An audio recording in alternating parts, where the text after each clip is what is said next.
भोपाल जहां मुख्य निर्वाचन पदाधिकारी अनुपम राजन प्रथम चरण के लिए होने वाले मतदान के संबंध में प्रेस कॉन्फ्रेंस कर रहे हैं। 7 महिला हैं। सबसे ज्यादा कैंडिडेट जबलपुर में हैं, जहां 19 कैंडिडेट हैं। शहडोल में सबसे कम अगर देखें तो 10 कैंडिडेट हैं। मतदान का जो समय है वो सुबह 7 बजे से लेकर के शाम के 6 बजे तक है।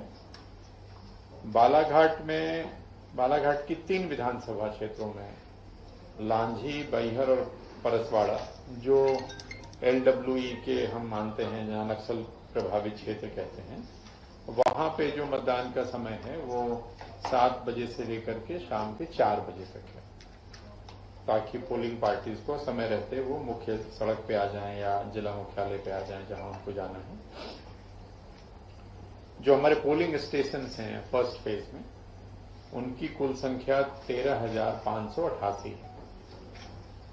ये 13,588 जो मतदान केंद्र हैं, इसमें 18 सहायक मतदान केंद्र भी शामिल हैं। 10 के जो मतदाता हैं, 100 साल से अधिक आयु के मतदाताओं की संख्या प्रथम चरण वाले मतदान क्षेत्रों में 771 है, 771। 18 से 19 साल के जो हमारे वोटर्स हैं, उनकी संख्या 3,44,244 है। 3,44,244। और जो सर्विस वोटर हैं, जिनको हम, जो सेना में लोग हैं जो ETPBS से मतदान करते हैं, उनकी संख्या 10,522 है। तो ये तो मतदाताओं की संख्या की स्थिति है। अब जो मतदान केंद्र हमारे हैं, वहां हम लोगों ने सारी व्यवस्थाएं की हैं। गर्मी को ध्यान में रखते हुए छाया की व्यवस्था, पानी की व्यवस्था, मेडिकल किट, ORS पैकेट्स वगैरह संपूर्ण व्यवस्था की गई है, क्योंकि गर्मी धीरे धीरे बढ़ ही रही है। ये जो हमारे मतदान केंद्र थे 13,588 जो मैंने पहले बताया, उसमें जो हम लोग पिछली बार भी हम मनाते हैं पिंक पोलिंग बूथ, वैसे मतदान केंद्र जिनमें चारों जो मैनेज्ड बूथ होंगे, उनकी संख्या 33 है। इसके अतिरिक्त बालाघाट में जो कि थोड़ा नक्सल प्रभावित है, उसको देखते हुए जैसा हम लोगों ने विधानसभा के दौरान किया था, वो इस बार भी किया है। एक एयर एम्बुलेंस हमारी जबलपुर में स्टेशन है और एक हेलीकॉप्टर हमारा बालाघाट में है, ताकि किसी भी प्रकार की यदि आवश्यकता पड़ती है तो तत्काल हम आवश्यक सुविधाएं मुहैया करा सकें।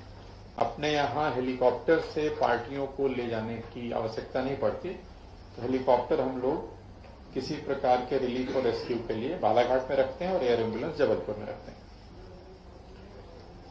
प्रथम चरण में जो होम वोटिंग हुई है, आप जानते हैं कि 85+ से ज्यादा के जो लोग हैं और जो वैसे दिव्यांग साथी हैं जिनकी दिव्यांगता 40% से ज्यादा है, वो घर से मतदान करने का विकल्प ले सकते हैं। तो जिन लोगों ने घर से वोट किया है प्रथम चरण में, 85+ के लोगों की संख्या 5,466 है, 5466। और जो हमारे दिव्यांग साथी हैं जिन्होंने सुविधा का लाभ उठाया, उनकी संख्या है 2,881, 2881। जो हमारे एसेंशियल सर्विसेज थी, अति आवश्यक सेवाएं, जिसमें इस बार हमारे पत्रकार साथी भी शामिल थे, उस श्रेणी से जिन लोगों ने पोस्टल बैलेट की सुविधा का लाभ उठाया है, वो है 536। अब यदि हम लॉ एंड ऑर्डर की व्यवस्था की बात करते हैं, तो जब से आचार संहिता आरंभ हुई थी और तब से अभी तक नाकों के माध्यम से, जो हमारे नाके लगे हुए हैं, करीब 900 से भी ज्यादा नाके हैं, इंटर स्टेट और इंट्रा स्टेट को अगर हम मिला देते हैं तो, उनके माध्यम से जो सीजर हुआ है वो हुआ है करीब 120 करोड़। इस सीजर की जानकारी मैं आपको दे रहा हूं। जी, मैं एक अलग अलग बता देता हूं।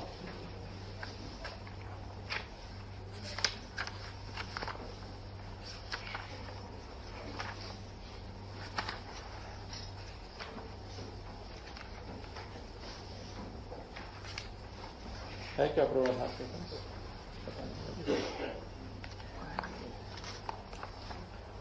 इसमें जो नगद है वो है 18.46, राउंड फिगर में 18 करोड़ कह सकते हैं। अगर आप पूरा लिखना चाहें तो वैसे आपको सर्कुलेट भी कर देंगे। 18.46 है नगद, जिसकी वैल्यू है। लिकर मतलब अवैध शराब जो पकड़ी गई है वो है 29.38, लगभग 30 करोड़। जो मादक पदार्थ हैं उसकी कीमत है 20.86। जो प्रेशियस मेटल्स हैं उनकी कीमत है 9.96। और फ्रीवीज और अदर आइटम्स हैं उनकी है लागत 42 करोड़ के आसपास। टोटल 120 करोड़ का सीजर है। जो हमारे नाके हैं अंतरराज्य वाले जो बॉर्डर हैं, इंटर स्टेट बॉर्डर है 309 और इंट्रा स्टेट बॉर्डर है 562। ये राज्य के फिगर में बता रहा हूं। वर्तमान में जो फ्लाइंग स्क्वाड्स चल रही हैं उनकी संख्या है, सर इसको एक बार रिपीट कर दीजिए। इंटर स्टेट जैसे यूपी 5 राज्यों से हमारी सीमाएं लगती हैं। इंटर स्टेट नाकों की संख्या है 309 और इंट्रा स्टेट है 562। फ्लाइंग स्क्वाड है हमारे 793 और जो स्टैटिक सर्विलांस टीम होती है जो एसएसटी है वो है 912। तो इस तरह से ये सीजर की जानकारी है जो आपसे मैंने साझा करी। और टोटल जो आर्म्स लाइसेंस है हमारे यहाँ राज्य में वो है 2,84,503। 2,84,503 शस्त्र के विरुद्ध, शस्त्र धारकों के शस्त्र के विरुद्ध अभी तक जो हम लोग जमा करा चुके हैं वो है 2,72,937। तो लगभग 100% आर्म्स जमा हो गए हैं। जो आर्म्स जमा नहीं हुए हैं वो उस श्रेणी के हैं जिनको छूट होती है, जैसे बैंक के गार्ड्स होते हैं, कई सुरक्षा कर्मी होते हैं, कई लोगों का आत्मरक्षा वाली बात भी होती है।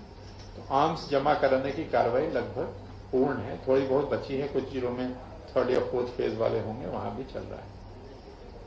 जो अपने 107-16 के केसेस होते हैं जिसमें हम प्रतिबंधात्मक कार्रवाई करते हैं ट्रबल मेकर्स के खिलाफ या जिनके खिलाफ पुराना प्रकरण वगैरह रहा है, तो आचार संहिता लगने से अभी तक की अवधि में 2,37,636 लोगों के विरुद्ध 107-16 की कार्रवाई की गई है। इसी प्रकार जो पुराने वारंट हमारे लंबित हैं उसमें से 41,000 वारंट्स की तामीली की गई है, जिसमें परमानेंट वारंट भी हैं और अरेस्ट वारंट भी।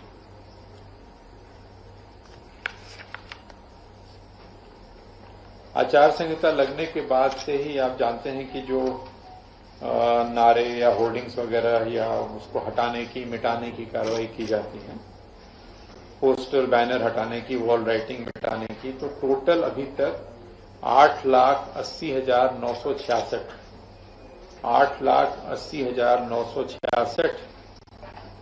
प्रकरण एक तरह से आप कह सकते हैं जहां पे इनका रिमूवल किया गया है गवर्नमेंट प्रॉपर्टी से, पब्लिक प्रॉपर्टी से और प्राइवेट प्रॉपर्टी से। एफआईआर जो टोटल दर्ज हुई हैं वो है 922 अभी तक, जिसमें आचार संहिता के उल्लंघन के मामले हैं, ये डिफेसमेंट के मामले हैं, गाड़ियों का मिसयूज का मामला है, लाउड स्पीकर के वायलेशन का मामला है, बिना अनुमति के सभाएं करने का मामला है, इंड्यूसमेंट का मामला है। तो इन सभी को मिलाकर के टोटल 922 प्रकरण एफआईआर दायर किए गए। सी विजिल जो हमारा ऐप होता है जिसमें सिटीजन्स अपनी कोई भी शिकायत कर सकते हैं व्हाट्सएप मैसेज के माध्यम से या वीडियो क्लिप के माध्यम से, इसमें अभी तक 3,380 शिकायतें हमें प्राप्त हुई हैं, जिसमें से 2,190 शिकायतें सही पाई गई जिनका निराकरण समय सीमा में किया गया। एक और ऐप है या पोर्टल है सुविधा ऐप, जिसके माध्यम से पॉलिटिकल पार्टी के लोग अनुमति मांगते हैं, कैंडिडेट्स अनुमति मांगते हैं, चाहे वो रैली की अनुमति हो, चाहे वो वाहन की अनुमति हो। तो सुविधा ऐप का भी उपयोग किया गया है राजनीतिक दलों के द्वारा और अभी तक सुविधा ऐप के माध्यम से 3,613 परमिशंस जारी की गई। तो जो ऐप्स हैं उनका भी अच्छा उपयोग हुआ है। सभी मतदान केंद्रों पे जो आवश्यक मूलभूत सुविधाएं हैं वो हम लोगों ने सुनिश्चित की हैं।